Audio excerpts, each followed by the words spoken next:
And we are back on our ad hoc shows. Tim, how goes it? You traveled. You went out there like a daring madman. Intrepid I am. Intrepid.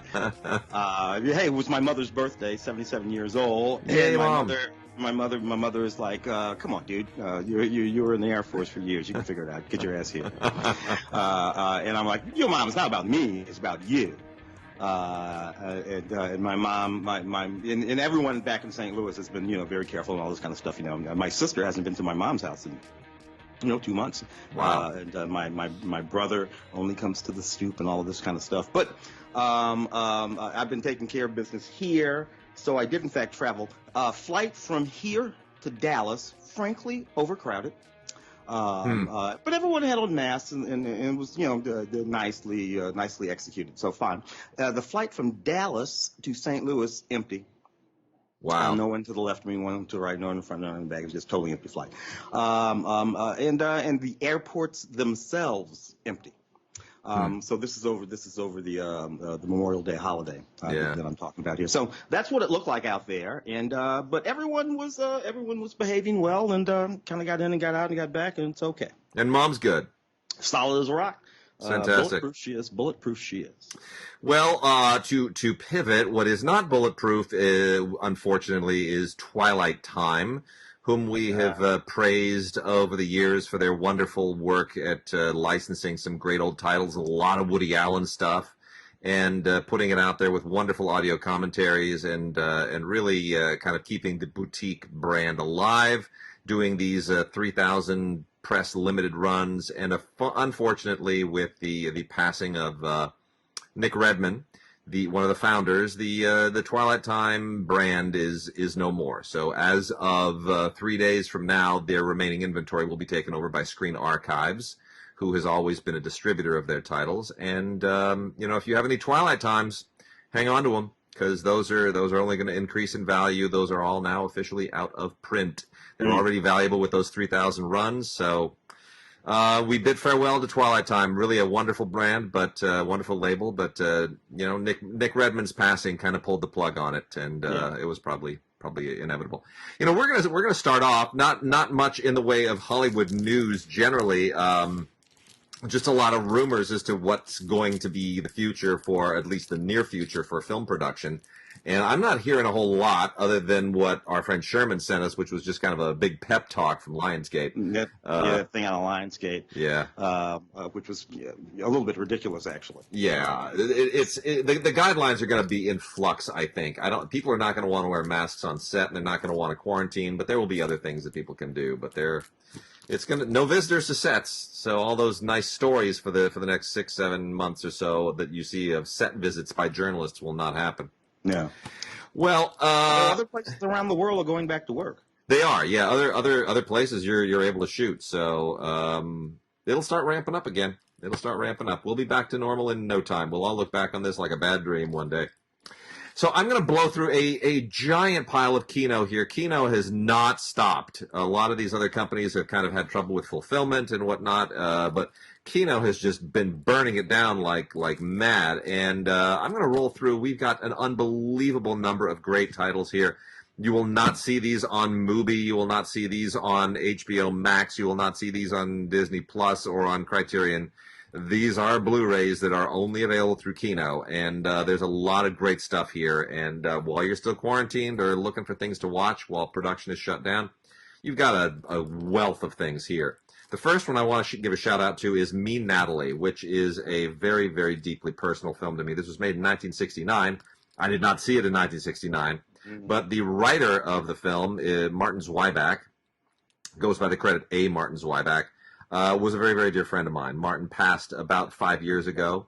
I met him on my way back from the Cannes Film Festival with his wife Adrienne in 1994, and we became very, very good friends. Martin also famously wrote the Ultimate Solution of Grace Quigley, otherwise known as Grace Quigley, starring Katharine Hepburn and Nick Nolte, and he was one of the original staff writers on Kung Fu. And Martin was just a wonderful human being and an incredibly talented writer.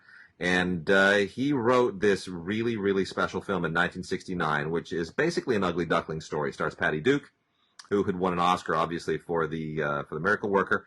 And here she's a teenager who just doesn't have any self-confidence, and it's all about her journey to confidence through romance. This young guy played by James Farentino, and it's a beautiful, beautiful story directed by Fred Coe, who did 1,000 Clowns.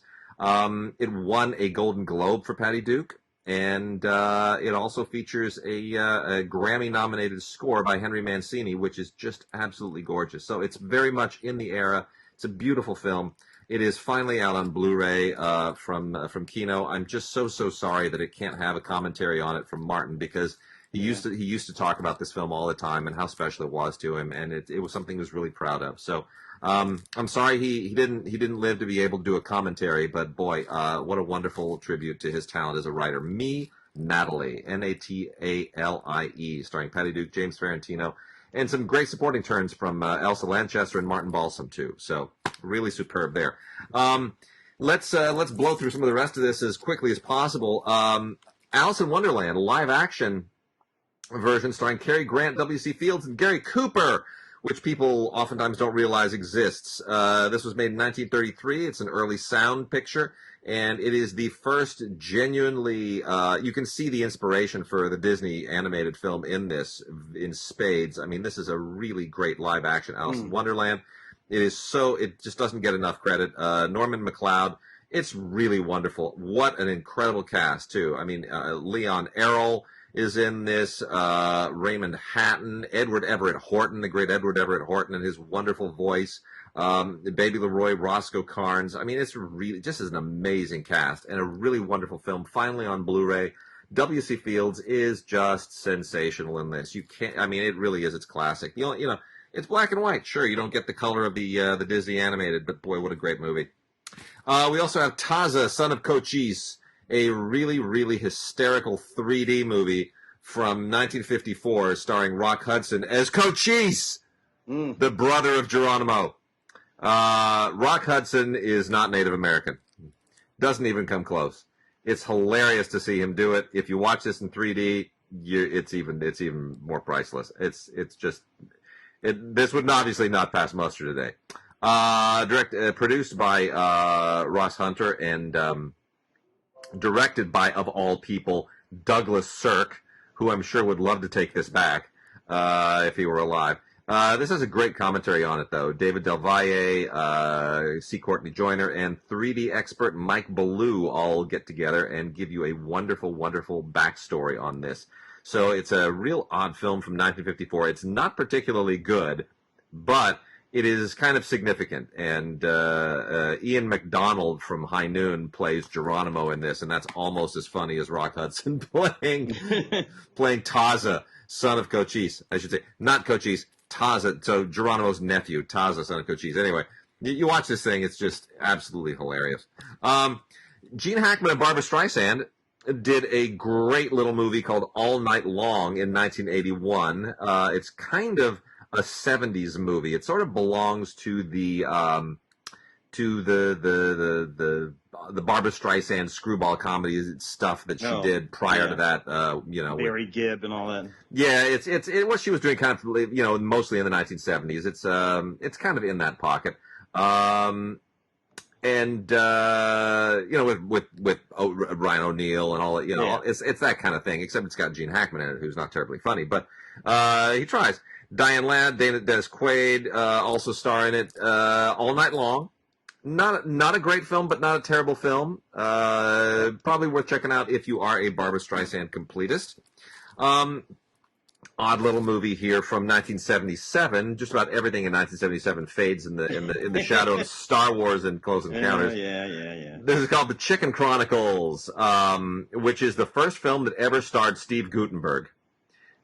Steve, yeah. Yeah, it's it takes place in 1969. It's just it's kind of a dumb high school youth movie. Steve Guttenberg is hamming it up. An aging Phil Silvers shows up just for a moment. It's not great, but it's a Steve Guttenberg movie. It's the original first Steve Guttenberg movie. It's the movie we have to blame for Steve Guttenberg. So, so that's there. This is an interesting oddity that I was completely forgotten about. A Man, a Woman, and a Bank from 1979.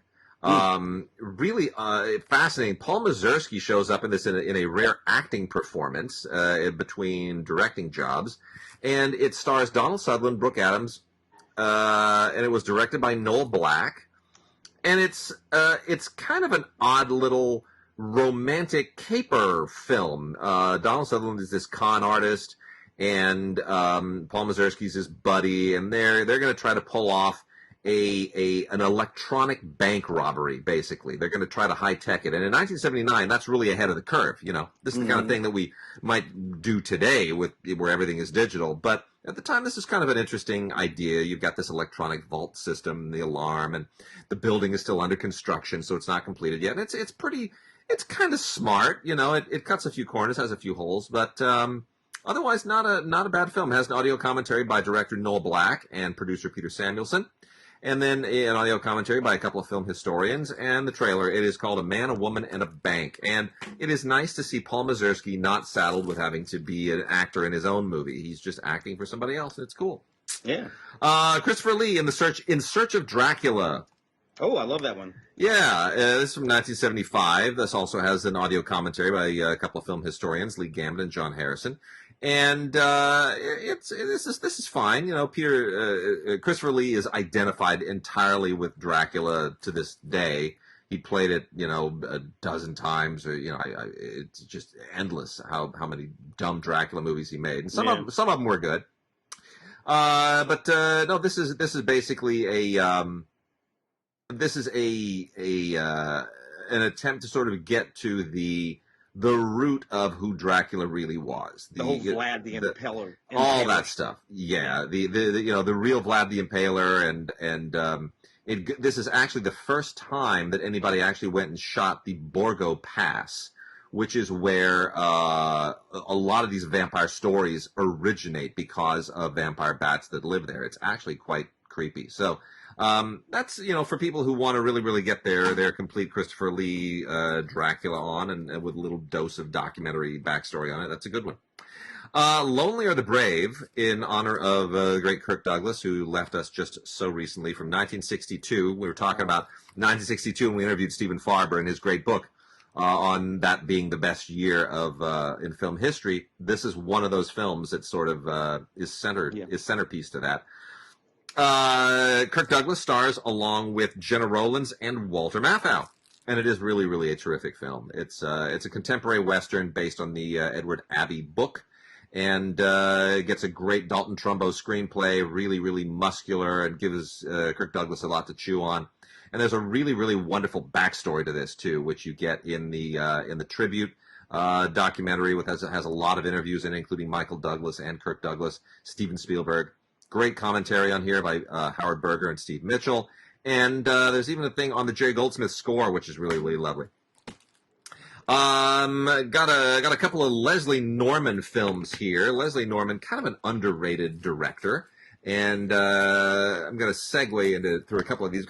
It's all kind of British stuff here that I've got in this next little batch. So let me kind of jump through them. So Leslie Norman, really, really solid British director. Worked with Associated British and a few other things in the 1960s. And the first one here is called The Long and the Short and the Tall. Stars Lawrence Harvey, Richard Todd, and Richard Harris. Good kitchen sink realism guys. And this all takes place during the Japanese invasion of Burma in 1942, and a bunch of British soldiers who have to go on a mission through the jungle and tackle the Japanese. It's a good war movie. Good, solid British war movie. It has a lot of really, really good, solid scenes in it. No extras, but definitely worth checking out. The other Leslie Norman film is The Night My Number Came Up, which stars Michael Redgrave and Denholm Elliott. We love Denholm Elliott from the Indiana Jones. Oh, he's so good. And this is the most in Raiders of the Lost Ark. I was just gonna say, he's so good, right? He brings so much class to that film. This is made in 1955. The Night My Number Came Up, and it's a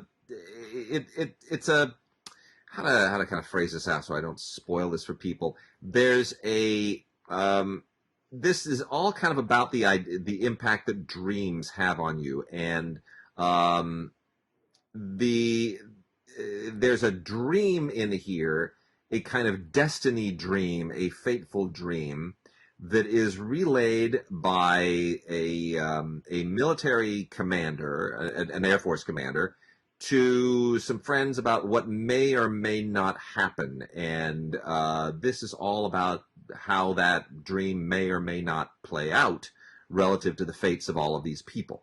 That's the best I'm going to be able to do without giving away any of the twists and turns in this. But it's a pretty smart script. Leslie Norman directed it, written by R.C. Sheriff, somebody I don't even know. Has a great commentary by Sam Dean and a trailer. Also have Michael Redgrave showing up in a Basil Dearden movie from 1946 called The Captive Heart. This is a lovely, lovely film with a terrific cast. This was made for Ealing Studios. Has Mervyn Jones, Rachel Kempson, Basil Radford. Really, really good, solid British cast from that time. Basil Dearden, of course, really, really superb director of a bunch of things, including Dead of Night and some really, really classic British films in the time. And this is one of his more underrated films. This is about a Czechoslovak army officer played by Michael Redgrave. Just buy that he's Czech for a second. Just kind of roll with it. Michael Redgrave is a Czech who pretends to be... Rock Hudson was Coachy. So. Yeah, I know. So he's a Czech army officer who pretends to be a dead British officer during World War II and gets caught and is made a British prisoner of war as a result. And then this gets into a really fascinating kind of an espionage twist and takes a number of turns you do not see happening. So very sharp. And speaking of Raiders of the Lost Ark, Doug Slocum was the DP for this. So another Raiders of the Lost Ark alum. Alastair Sim, the wonderful Alastair Sim, so good in the classic Christmas Carol. And director Guy Hamilton, later of James Bond fame, got together for the 1954 film An Inspector Calls. And you can totally see why Guy Hamilton would go on to do a lot of James Bond stuff like Goldfinger. Because this really has this has kind of a James Bond-ish quality to it. It's a murder mystery, and Alastair Sim plays the inspector who has to detangle all of it. It's really very sharp. It's a very, very classic British mystery, but it has a great kind of panache to it that a lot of other mysteries of the preceding era did not have. Also from Ealing Studios is Pool of London, directed again by Basil Dearden. And this has a slightly less known cast. This was made in 1951, right in the thick of that kitchen sink realism moment. And it's one of the more underrated of the Angry Young Men films, but it's probably worth really, really checking out if you are a fan. This was filmed on location around the Thames, right in the middle of London. And it's about a couple of sailors on shore leave who get caught up in a crime escapade and didn't see it coming. They wind up sort of in the thick of all of this stuff, and all of these is the kind of gritty figures. It's got a real noir feel to it. Pool of London, really, really sharp film. Brighton Rock, directed by John Bolting from 1948, early, kind of on the cusp of the Angry Young Men period. Has a great performance by a super young Richard Attenborough in 1948. So amazing. Pre The Great Escape, which we'll get to later. This was written, believe it or not, by Graham Greene and Terrence Rattigan. How that even works, I don't know. They don't have an ampersand between them, so I'm assuming Graham Greene wrote the first script, Terrence Rattigan rewrote Graham Greene. Maybe the only time that ever happened. Directed by John Bolting. Really a super cool crime film, all about Richard Attenborough is this kind of young gangster, right? A young thug, young street hood, and we forget sometimes that Richard Attenborough was quite the actor when he was a young man. Such the actor. Yeah. And the whole angle here is that there's this young waitress who's going to testify against him. And so I won't tell you quite how this all works out, but he marries her in order to prevent that, which is there's a thing. There's an additional thing going on here that's really, really quite interesting. Anyway, very, very sharp. Good kind of solid British noir. I'll do a few more of these, and then I'll save the rest of them for another blitz later. Let's see. Also, Jason Robards and Barbara Harris in 1,000 Clowns from 1965. Gosh, what a good year that was, too. This is a wonderful, wonderful master, a new 2K master that they that did this Blu-ray transfer from. This is a fantastic film. Fred Coe, again, who directed Me, Natalie, produced and directed this in 1965, just a few years before he did Me, Natalie, and it is equally wonderful and sweet. This is based on a Broadway performance. Jason Robards was on Broadway. He stars in the film as well. And it's just one of those it's like Frankie and Johnny. It has kind of a Frankie and Johnny quality to it. Barbara Harris plays a social worker, and Jason Robards is this really kind of odd, eccentric figure, and it all kind of, they wind up coming together over the fate of a 12-year-old kid who's about to go to a foster home, and really, it's a sharp little movie. It really is a sharp little movie. 1,000 Clowns, really a big deal in its day. Stanley Kramer, the great melodramatic master of the preachy movie, directs The Runner Stumbles from 1979. This is like one of the last Stanley Kramer movies. I forget exactly when he died, but this is really Stanley Kramer. He never really quite made it beyond this. This is aging and dated. I really like this Dick Van Dyke movie though, man. I don't know. I kind of dug it. Well, I like Kathleen Quinlan in it. Kathleen Quinlan, one of my all-time favorite actors. Young, fantastic Kathleen Quinlan. And young Bo Bridges. Maureen Stapleton, too, is in that movie. I don't know, yeah. Laszlo Kovacs, it's well made, but it still feels a little dated to me. It still feels like it belongs in the 60s. Right? You know what it is? I've always been a bigger fan of Stanley Kramer in Gen than most people will admit to be. Who would have said if you want to send a message, call Western Union? Yeah. Somebody said that. That was Sam Goldwyn.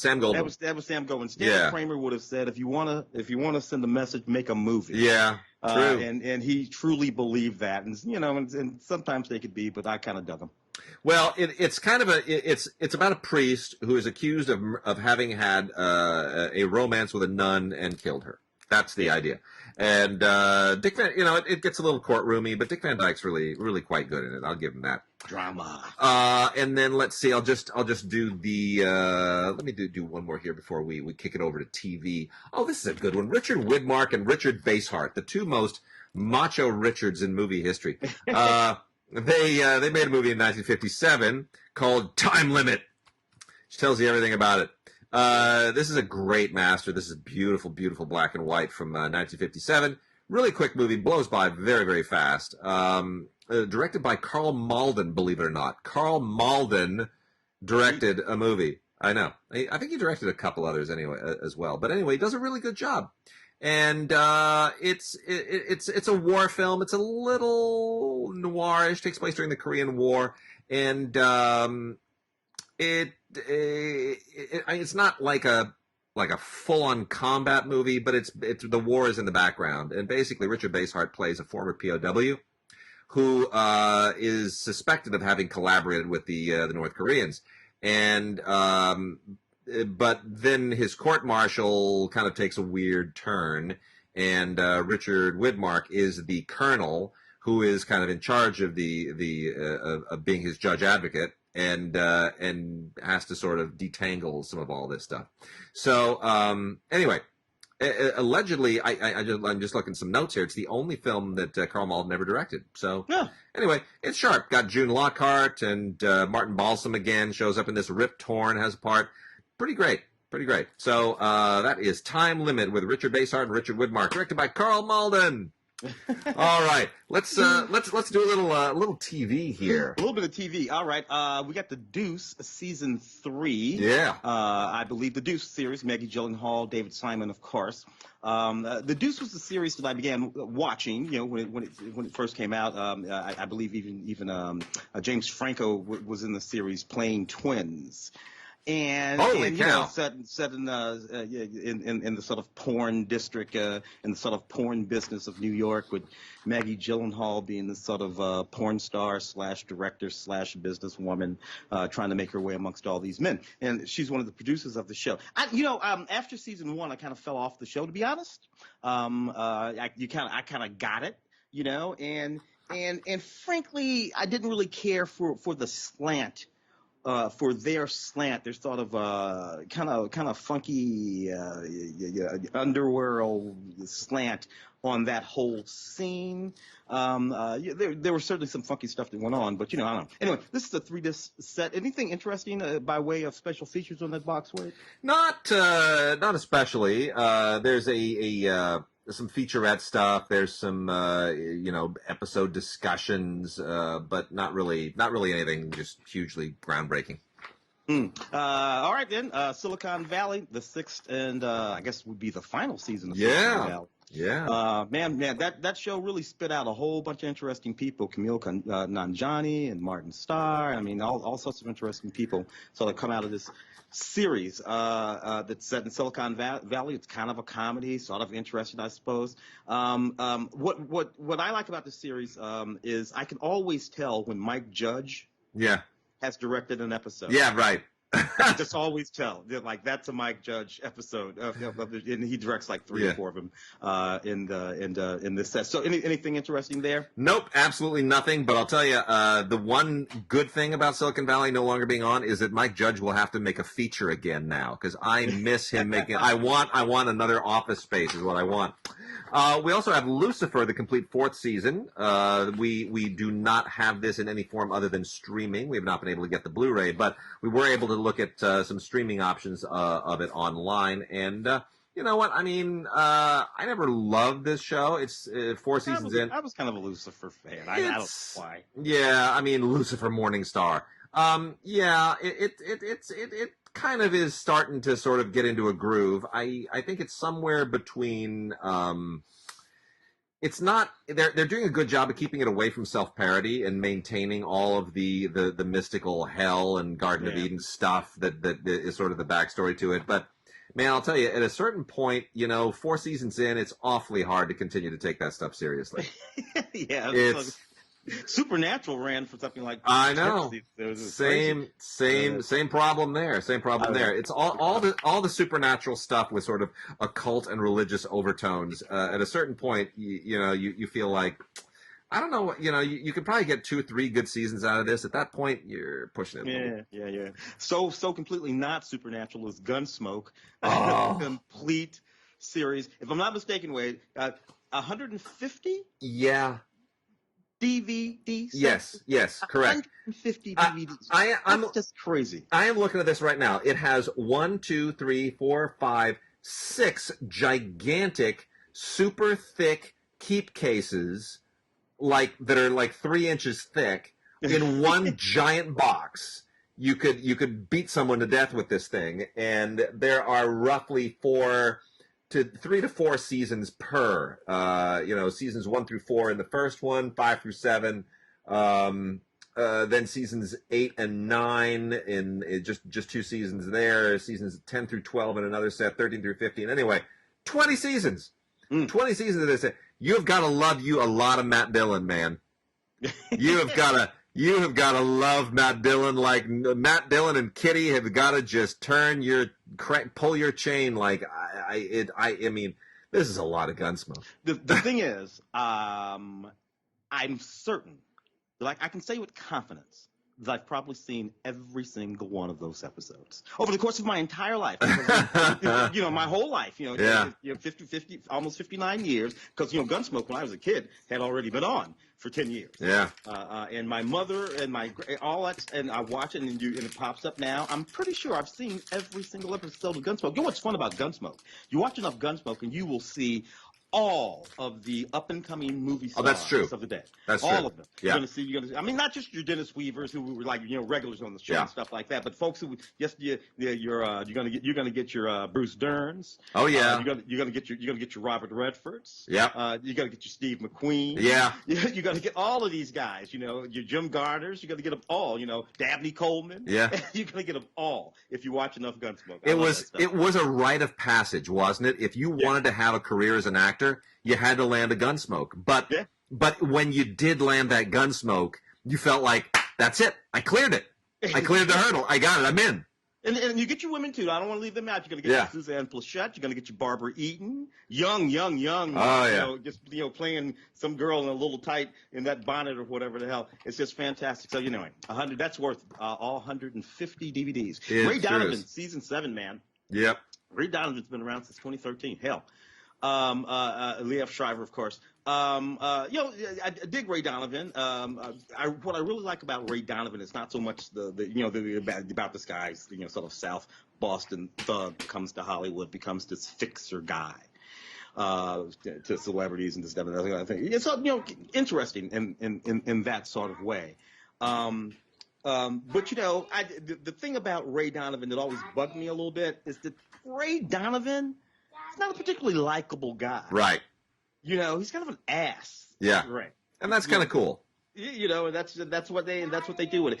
Anyway, season 7. Anything on that box, man? There is. Let's see. There's just a couple of featurettes. That's it. Dash Directs and Deconstructing Ray. That's it. Just a couple of featurettes. Nothing else. So did you have this World War II drama series PBS here? I think The World on Fire. Is that one of the boxes we have?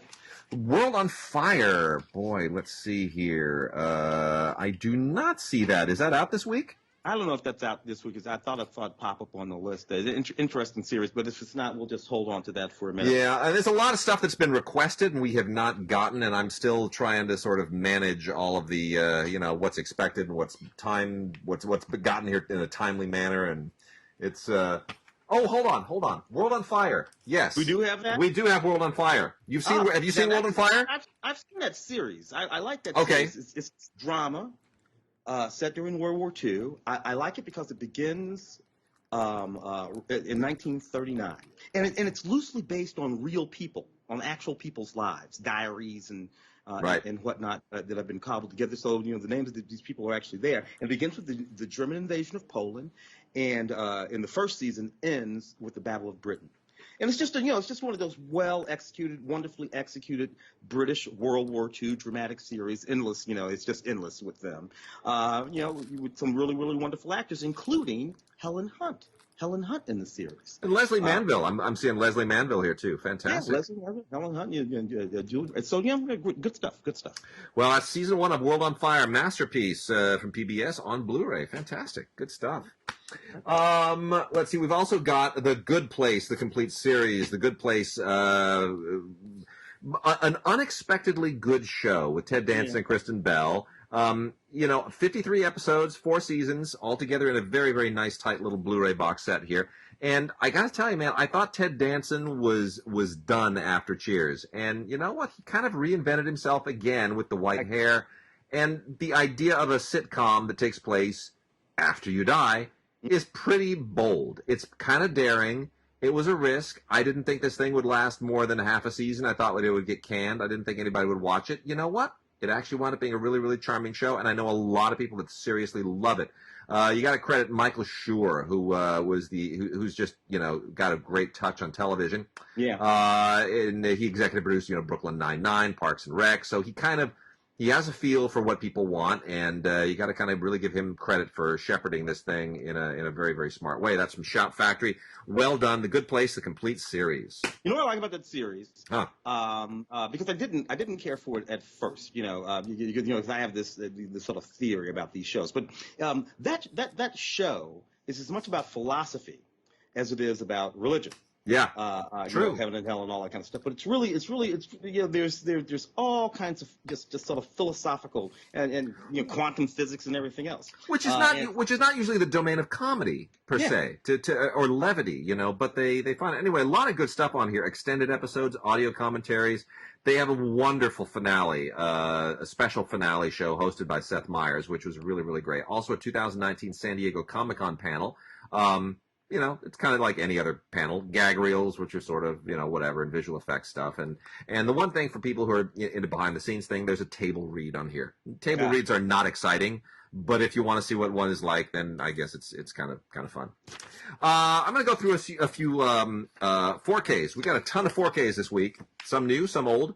But if you want to bolster up your 4K library, let me tell you, Sonic the Hedgehog, which was delayed, by the way, because they had to redesign Sonic, because early screenings of this thing, people were, apparently Sonic fans were irate at the design of Sonic. That it didn't look like the Sonic from the video game or some such thing, so they had to go back and spend $1 million or $10 million on new CGI for Sonic. It's ridiculous. Anyway, James Marsden and Jim Carrey star in this. Jim Carrey deciding to play a complete and totally ridiculous cartoon heavy. You know what? I don't really understand how Sonic the Hedgehog justifies a movie. I don't get it. This is kind of like Garfield, but with a little bit more speed to me. But anyway, for 4K, there it is. They got a great 4K transfer on here. The director Jeff Fowler and Ben Schwartz, who does the voice of Sonic, do the commentary. Blu-ray on disc 2 that has all the deleted scenes and bloopers and various other things. Jim Carrey is in some of the bloopers. Yeah, he's funny. He mugs off screen, but I don't get it. Sonic the Hedgehog, I don't get it. It looks good, but I don't get it. Got a couple of slasher gore films from yesteryear from Blue Underground, who's gone 4K. These are the first 2 Blue Underground 4Ks, and they decided to go with a couple of really, really nasty movies. William Lustig's Maniac and Lucio Fulci's Zombie.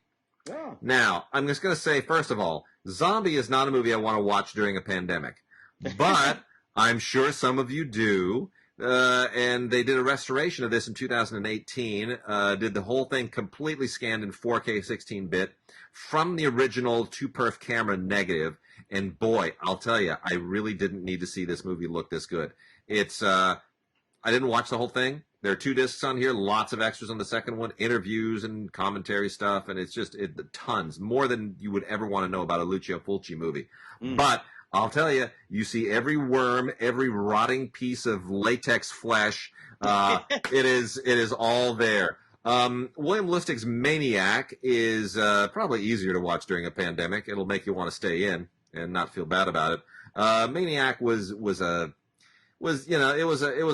kind of a legendary slasher film in its day, and Lustig spent very little money on it.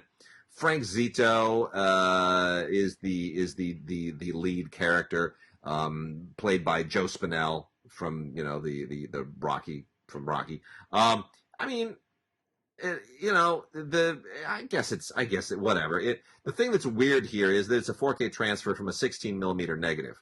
So 16 millimeter in 4K is getting more resolution on your television than it ever had on celluloid. It's a little weird, but it gives you a better kind of gritty slasher, low budget film effect. So, that's an interesting one. The rest of these, and we got a giveaway, by the way. I'm going to do a giveaway here in a little bit. The Invisible Man with Elizabeth Moss just came out. That's now on 4K. I got to be honest, I kind of thought this was okay. Yeah, I had issues. Yeah, I mean, I didn't. Film, yeah. I didn't expect much. Your thoughts? Well, she was a victim for too long in that movie. True, I agree. She spent too much time being a victim in that movie with this sadistic guy. And, that whole opening sequence, by the way, was really intense, though. Where she it's very good. And all of that was very, very good. And then, there's just this whole long period where she's a victim in the movie. It becomes one of the things of where, is there an invisible man? Well, she knows that there is an invisible man. Yeah. She's trying to get other people to believe her. Oh, this is invisible. Oh, you're crazy. Well, I know I'm not crazy. I know there's an invisible man. And that's when you need to stop being a victim. And eventually she does stop being a victim in the movie, but a little too long for my taste. Yeah.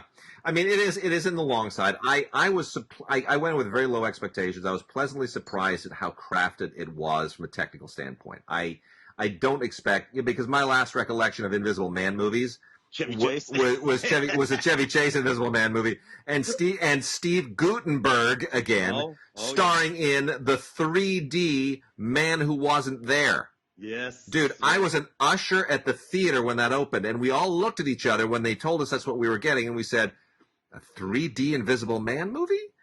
I don't understand. What's the point of that?" That doesn't make any sense. Who came up with that bright idea? Like, who's even gonna? I don't get it. Anyway, that was just a dreadful thing. Our last 3 4Ks here are we're supposed to be timed to coincide with the release of Maverick, the Top Gun sequel with Tom Cruise, the ageless, immortal Tom Cruise. That has been pushed, obviously, because of the pandemic, but these 4Ks are still out, and we're going to be giving some away. Yeah. And we got another one that's also part of a Paramount Blu-ray that we're going to talk about shortly. But here's what we're giving away. We're going to give away 2 4Ks of Top Gun, 2 4Ks of Days of Thunder, and we're going to give away 2 Blu-rays of Flashdance, which obviously Tom Cruise is not in. And what we're not giving away is War of the Worlds, but we're going to talk about it right now. So let me just get this out of the way first. Tom Cruise War of the Worlds. That's right. So first off, if you want to be considered for Top Gun, just send us an email to gods@digigods.com or gods@cinegods.com and put your name and address in the body of the email, and in the subject line put Top Gun. And if you want Days of Thunder, do the same thing. Gods@digigods.com, gods@cinegods.com, name and address in the body of the email, and the subject line put Thunder. And if you want the Blu-ray of Flashdance, just put Flashdance. So again, Top Gun, Thunder, Flashdance. Those are the key words that'll get this sorted out, and we'll be able to pick a winner as long as we get that by June 7th. June 7th is the cutoff date. If it's date marked and time stamped on June 7th, we will be able to get this to Paramount, and we will have a winner. But anyway, let's talk about the 4Ks, or a couple of winners for each of these. We're giving away 2 of each. Top Gun. First off, all of these look amazing in 4K. 1986. Oh my God, I love that movie so much. The Paramount transfers of these are superb in every single way. Reference standard HDR, really, really looking terrific. This is as good as 4K gets. I'm going to say this: Top Gun. I worked at the theater when Top Gun was released. Looks better than it looked in the theater. They've done a real number on it. Tom Cruise, so young.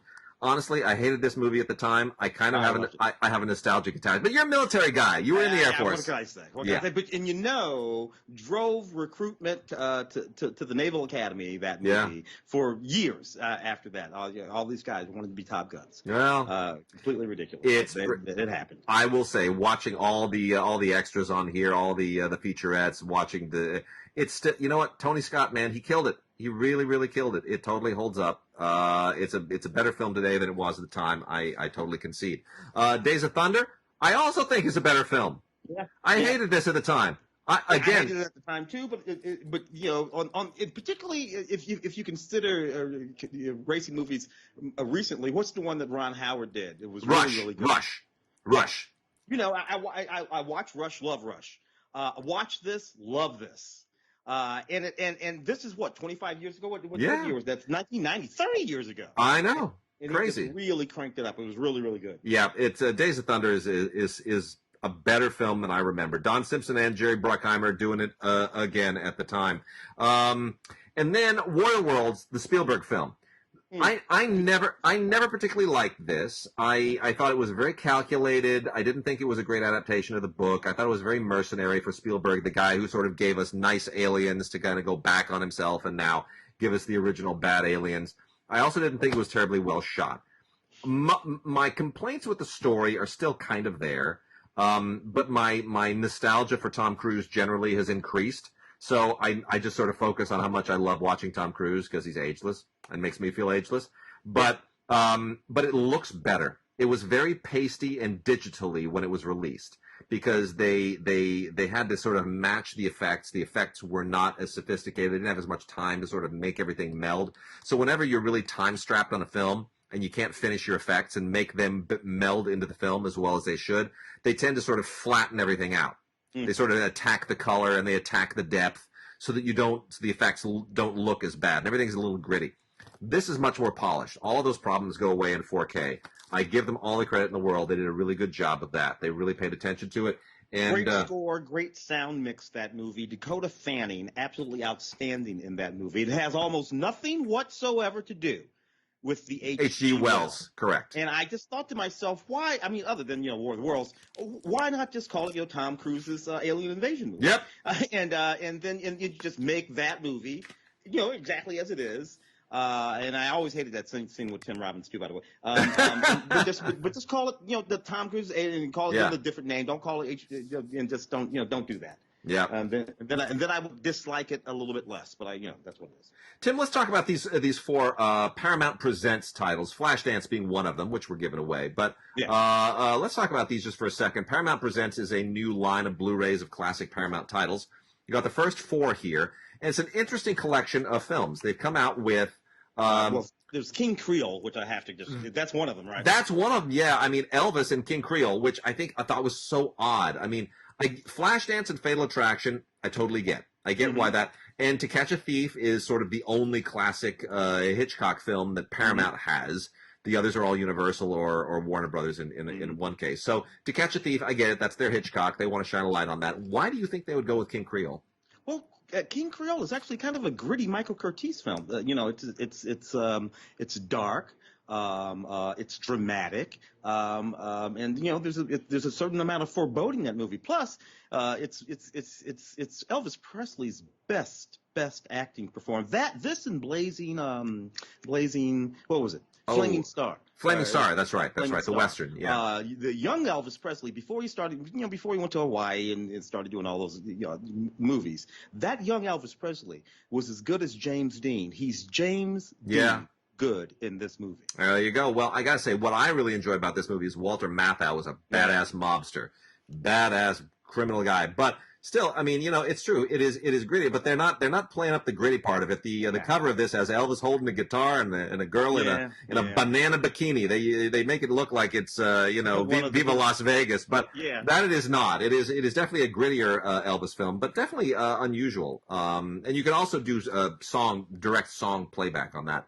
To Catch a Thief, I want to lay some love on for a second here too. To Catch a Thief is such a good film. It's a Cary Grant film, directed by Alfred Hitchcock, and it has an absolutely to die for Grace Kelly in it. Now, Grace Kelly, of course, acted for Hitchcock in Rear Window. Cary Grant, was was of course North by Northwest. Put them together in here, and it's not one of Hitchcock's best, but it's so fun.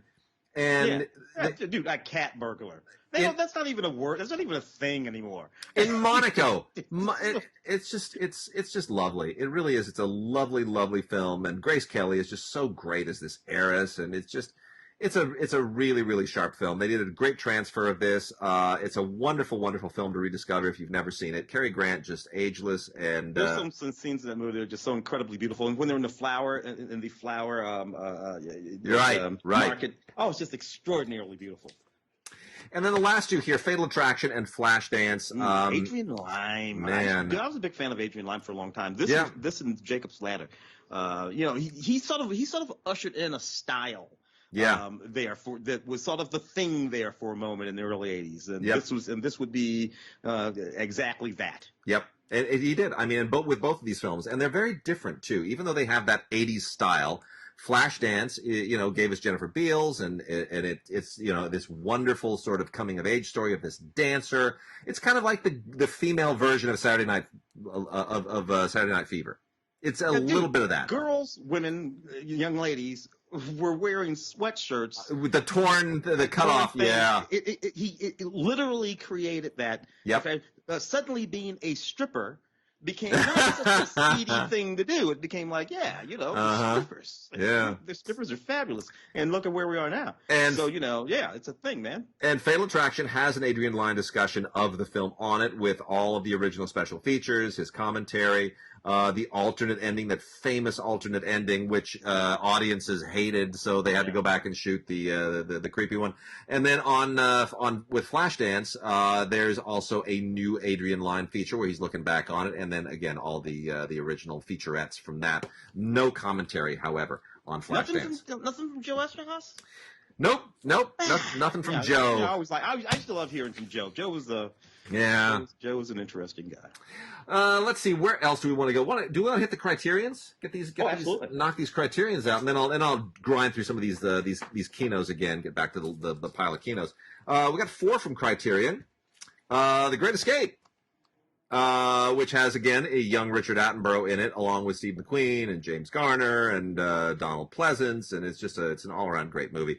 I just I fell in love with The Great Escape all over again watching Once Upon a Time in Hollywood because of all of that stuff with Leonardo DiCaprio. You know, were you the original guy instead of Steve McQueen? Yeah, and then they have those great recreations of him in The Great Escape. I thought it was fantastically fun. So Criterion has given us The Great Escape. It is an absolutely wonderful transfer. This film is almost 3 hours long. It blows by like you can't even imagine. It is just fantastic. John Sturges looking widescreen photography. It's just absolutely wonderful. It's just wonderful. John Sturges, one of the great widescreen directors of all time. The Elmer Bernstein music is so memorable. I love this movie. It comes with gigantic piles of extras on it. You can't even believe. There's a new interview with our colleague Michael Schragow, who really, really lays it out. Michael's a terrific guy. There are a couple of audio commentaries. The original 1991 from John Sturges and Elmer Bernstein, which is great because neither of them are with us anymore. And then the other one from 2003 with James Coburn, James Garner, and Donald Pleasance. They are both absolutely terrific. You'll watch this film 3 times, once without and then once with each of the commentaries. There's also a 4-part 2001 documentary about the actual real-life escape that inspired the film, and it's almost as good as the film itself. It's riveting, and a whole bunch of others here, interviews and documentaries, and it's just beyond belief how good. This is one of the best Criterion I've seen in a long time, in terms of the extras at least. Dance Girl Dance. Oh, directed by Dorothy Arzner. This is girl time. Dorothy Arzner directing Maureen O'Hara, Lucille Ball, and Lewis Hayward is the token guy. In 1940, a film totally worth rediscovering. This was made for RKO at the time. And Dorothy Arzner, unfortunately, kind of forgotten, but boy, what a great way to resurrect her career and her reputation with this fantastic film. Really, she was the only studio system female director working in the 30s and 40s. The others were all kind of silent era, and they got shut out by the time the Depression of World War II came around. Yeah. Arzner kept it going, and she didn't mince words. This is a fantastic backstage kind of gritty pseudo-noir. And look at these 2 chorus girls played by Maureen O'Hara and Lucille Ball. I mean, really good. Lucille Ball was so young and beautiful. Well, she was just beautiful. Fantastic, just fantastic. Made in 1940. Great new introduction by B. Ruby Rich, and a new interview with Francis Coppola, and you just can't go wrong with that. Dance Girl Dance. What a great film. What is in the, you have that Eric Romer 6 More Tales? Yeah, that's right here. That's like, first of all, extraordinary. Incredible. Eric Romer, out of the new wave, Kaiju cinema, all of that. Him, but he was a little bit different than his slightly younger new wave contemporaries. True. And he had more in common with Woody Allen, I suppose. Yeah, I mean, his films are very, very tepid, very low key. Long takes, actors really very naturalistic. They're very humanistic. Not a lot of, unlike the rest of the new wave, he wasn't trying to sort of push the envelope. Say, look what I can do stylistically. I can do new things with the camera. I can do things without any money. He just wanted to point a camera at some actors with some really honest emotions and let them do their thing. Yeah, and not intrude. Place a question, a consideration at the center of it, and then there they go. Just Bergman, talking. Bergman-like, very Bergman-like. Yeah, he's very Bergman-like. So Eric Romer's 6 Moral Tales, and the films are The Bakery Girl of Monceau, Suzanne's Career, My Night at Maud's, La Collectionneuse, Claire's Knee, and Love It. Claire's Knee is so beautiful, right? Yeah. And Love in the Afternoon. And it's a beautiful custom box set of the 6 Moral Tales, which have been out before, but never in Blu-ray and never in a beautiful Criterion box. So that is absolutely superb. Tons and tons of stuff here. There are short films by Romer on here from the 1950s and 60s.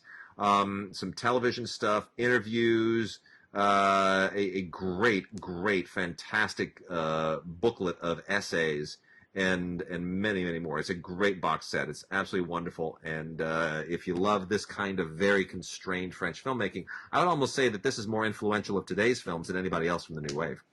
Yeah. And our last criterion is the Western Destry Rides Again, directed by Jimmy George Stewart Marshall. and Marlene Dietrich. Yeah, I would never have expected this to go Criterion, but that's what it's all about. It's about surprising you. Not a lot of extras on here. So a couple of interviews, a Lux Radio Theater adaptation of the story from 1945 with James Stewart and Joan Blondell instead of Marlene Dietrich. And some illustrated audio excerpts from the 1973 oral history interview with George Marshall that was done for the American Film Institute. But otherwise, this is one of those films from 1939 that gets lost, that kind of gets lost between the cracks, right? Oh, Gone with the Wind. You got Gone with the Wind. Wizard of Oz. You got The Wizard of Oz, yeah. Mr. Smith. And I mean, it goes on and on and on, all the way down. And then you forget that movies like Destry Rides Again were made in the same year. It's a comedy western. It's sort of, I don't want to call it the Blazing Saddles of its day, but it sort of was. They didn't really have Blazing Saddles at the time, but it was kind of, lighter than any of the other westerns, and it gave Jimmy Stewart an amazing range in that year. I mean, he did Mr. Smith, and then he also did this. It was an amazing year. So really, really fun chemistry between those two, Marlene Dietrich and Jimmy Stewart. Destry Rides Again.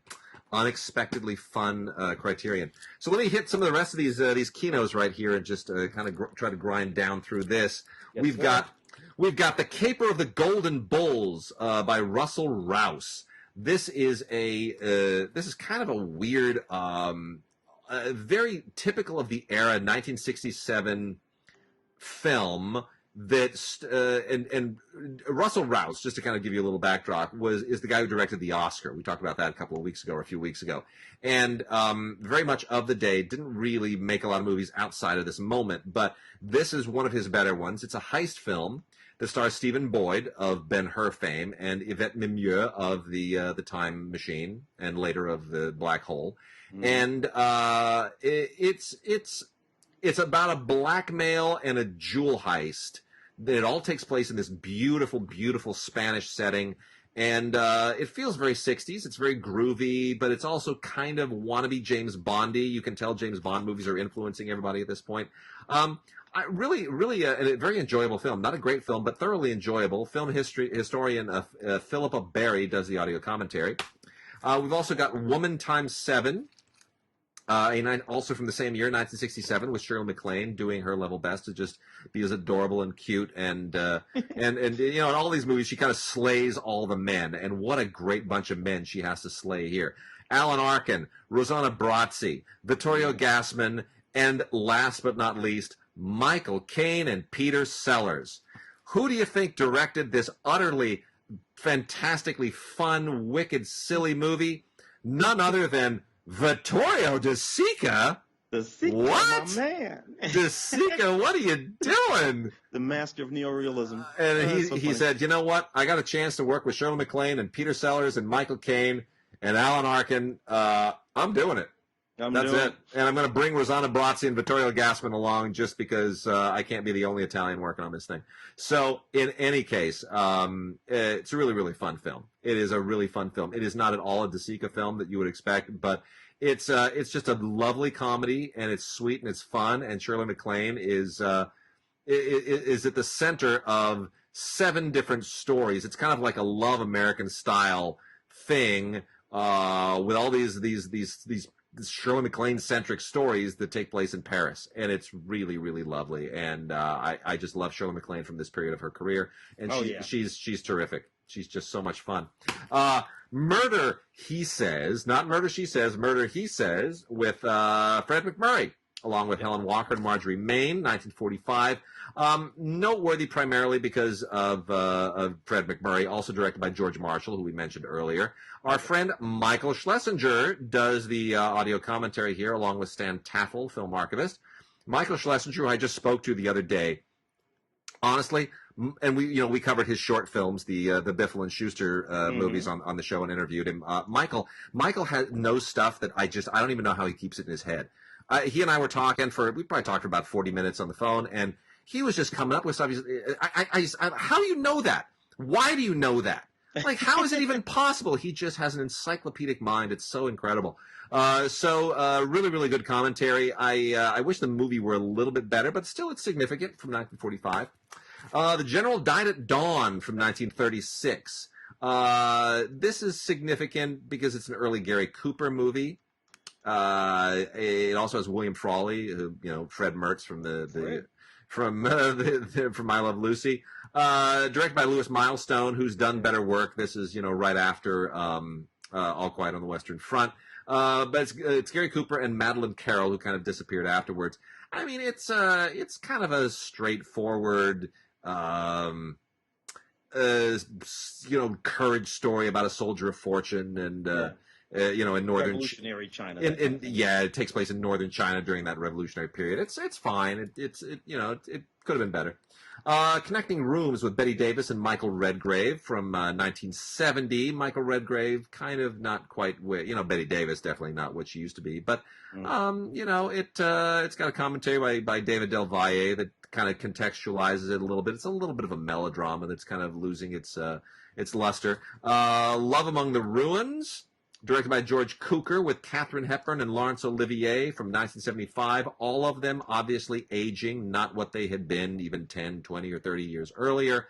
But there's a real nostalgic quality to this, that all of these aging greats were able to get together in a movie that sort of feels like it belongs to another decade. It lends itself to that. So it has sort of real PBS sort of quality to it. Yeah. And a great score by John Barry. Got to tell you, fantastic John Barry score.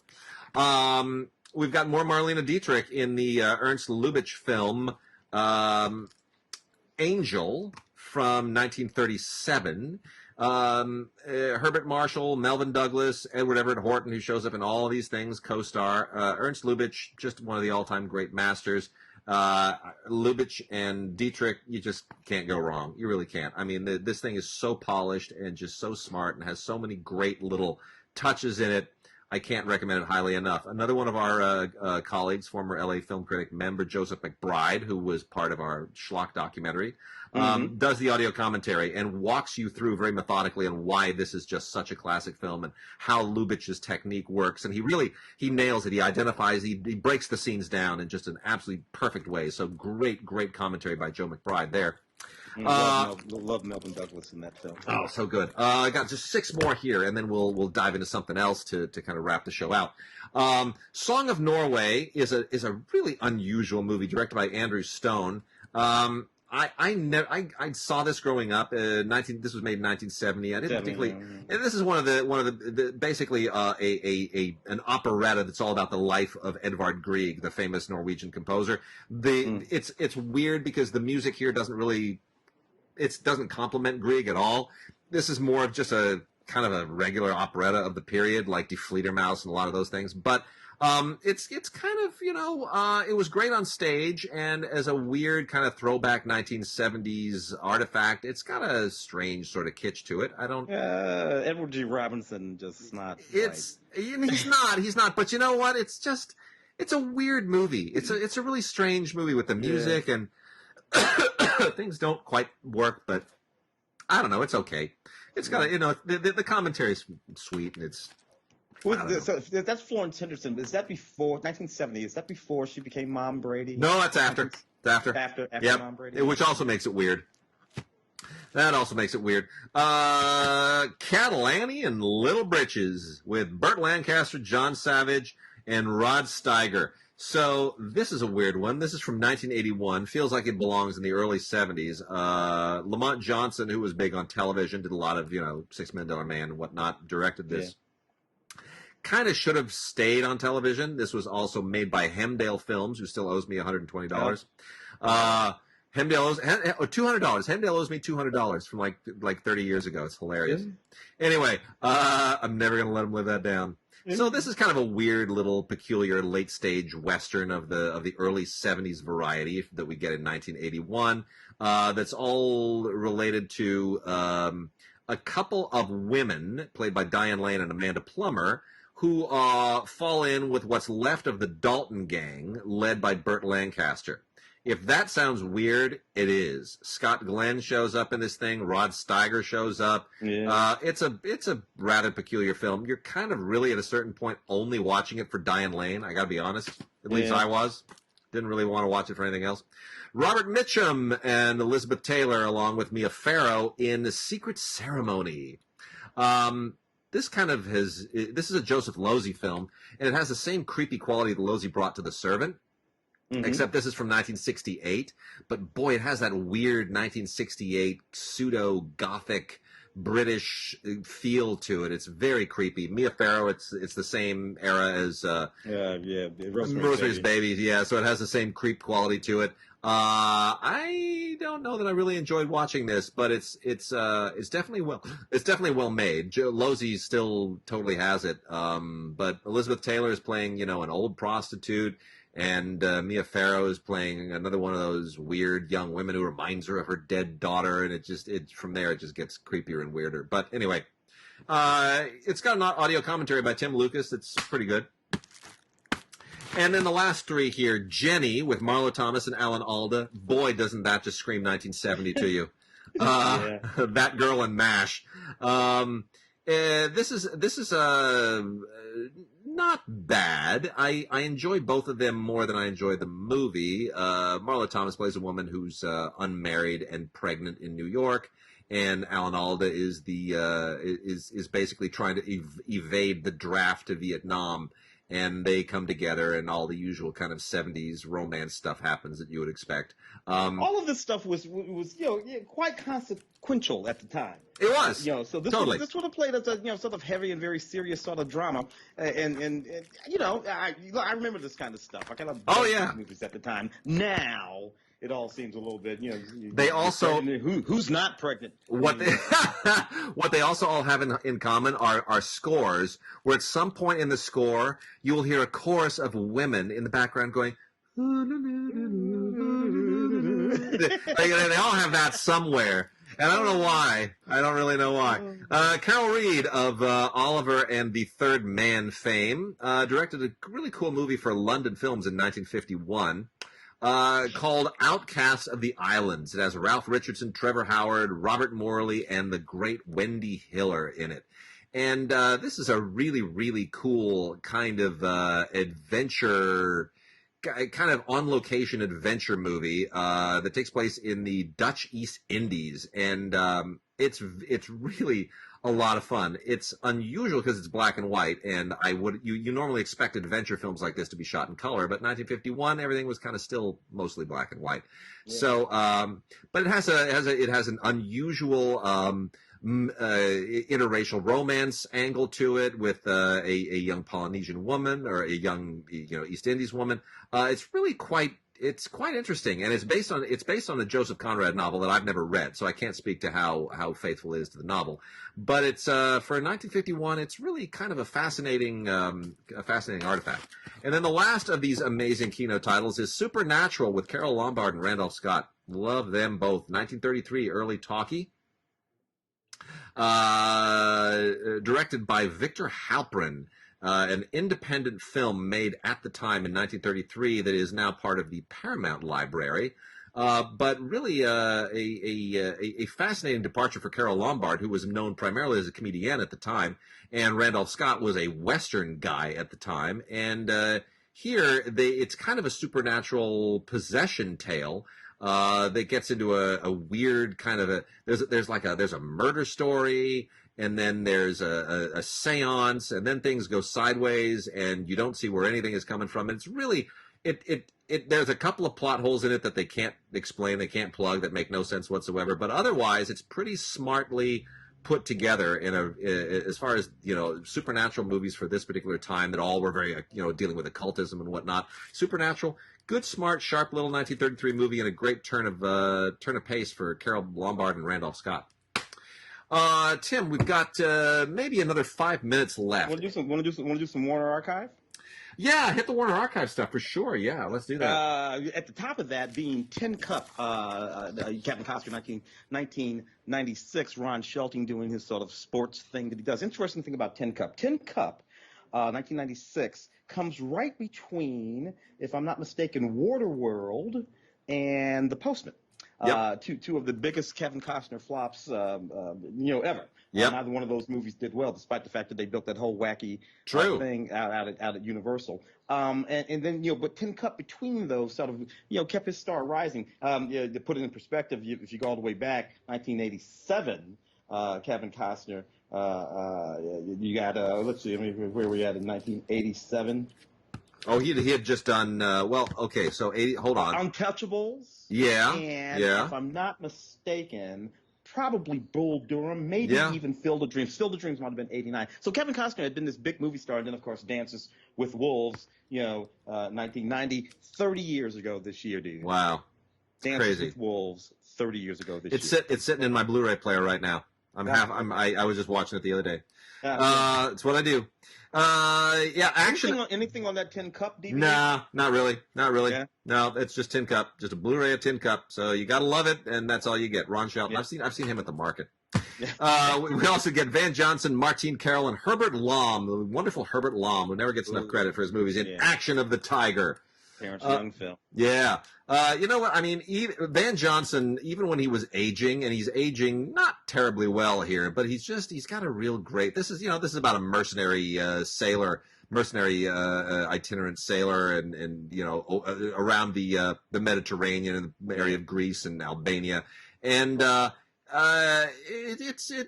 he's not a bad guy, but he plays a heavy really, really well, especially when he's older. And Sean Connery shows up in this too, which I thought was hilarious because Terrence Young and Sean Connery would do Dr. No just a few years later. So it's funny that they made this right before that. But yeah, Action of the Tiger, good, sharp little kind of unusual turn for Van Johnson with a young Sean Connery in it pre-Bond.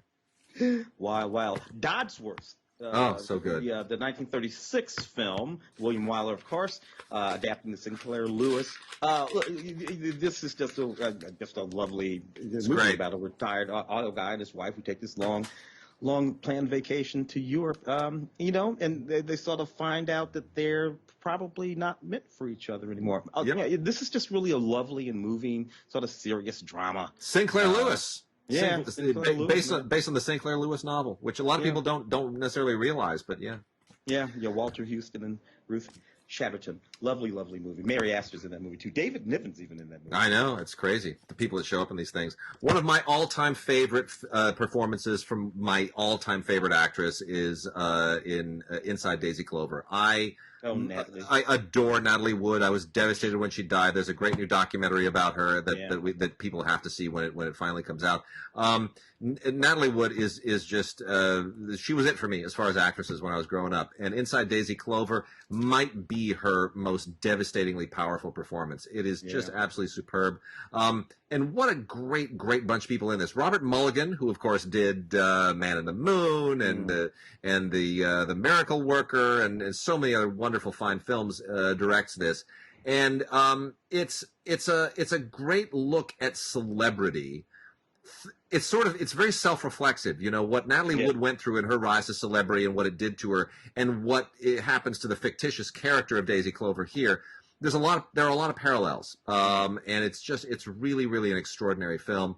Christopher Plummer totally lets her take the limelight. Robert Mulligan directs the hell out of both of them.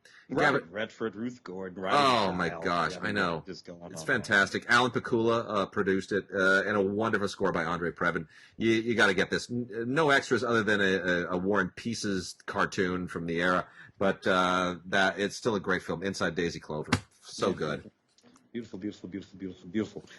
Mystery of the Wax Museum, 1933 film. Yeah, a lot of 33 films today. Yeah, a lot of stuff in the 30s anyway. Yeah.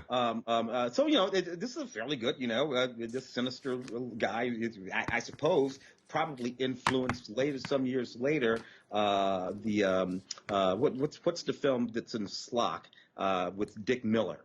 Bucket of Blood. Bucket of Blood. Bucket of Blood. People, corpses, leads you to the wax museum. They're putting the dead people inside the. Hey, there it is. Anything interesting with that, sir? No, nothing on it. I mean, it's a UCLA Film Archive restoration. There's a little bit. There's a documentary on Fay Wray.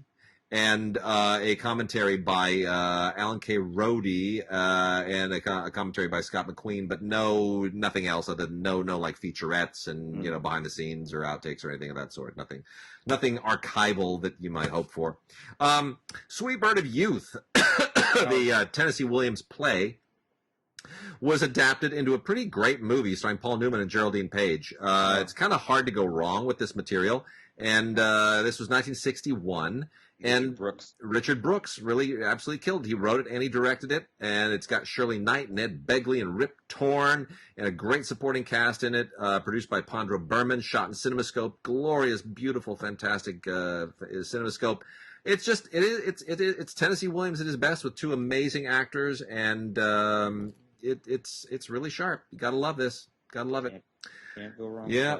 Also, Reflections in a Golden Eye with Elizabeth Taylor and Marlon Brando. Gee whiz, right? Big drama. John Huston. Ray Stark produced this.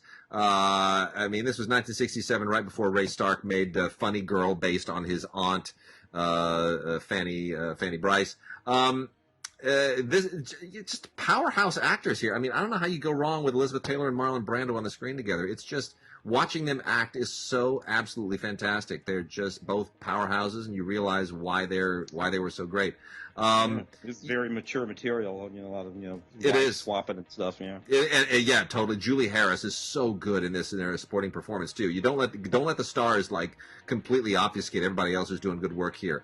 Brian Keith is great in it. Julie Harris is great in it. It's really a lot of great stuff going on in this film, based on the novel by Carson McCullers, another great novelist of the day. And the last one, Rachel and the Stranger. Oh yeah, so sweet, right? Robert Mitchum, young William Holden, and Loretta Young for the great producer Dory Shari.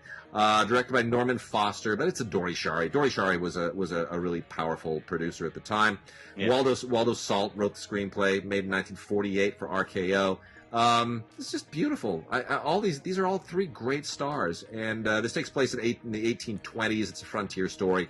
You can kind of put the math together. Take the 1820s frontier story: Loretta Young, William Holden, Robert Mitchum.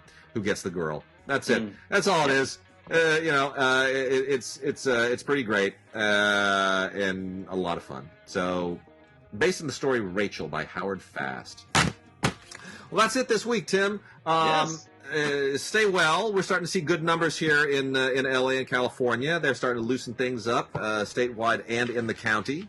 So indeed. let's hope we can see each other's faces in the flesh at some point soon and get back to normal. With that, we are still doing shows ad hoc, everybody. So, we will be back, not necessarily next week, but possibly the week after. Depends how things with fulfillment on DVDs and Blu-rays loosen up. Otherwise, be well and pay attention to a lot of the good stuff that's out there on Criterion Channel and Shout TV, and HBO Max launches today, literally. Yeah. So there's a lot of great classic Warner Brothers and MGM stuff on that as well. So a lot of stuff out there to keep you happy in movie world while under quarantine, wherever you are. And otherwise, we'll be back, and we'll see you in a couple of weeks. Sounds good.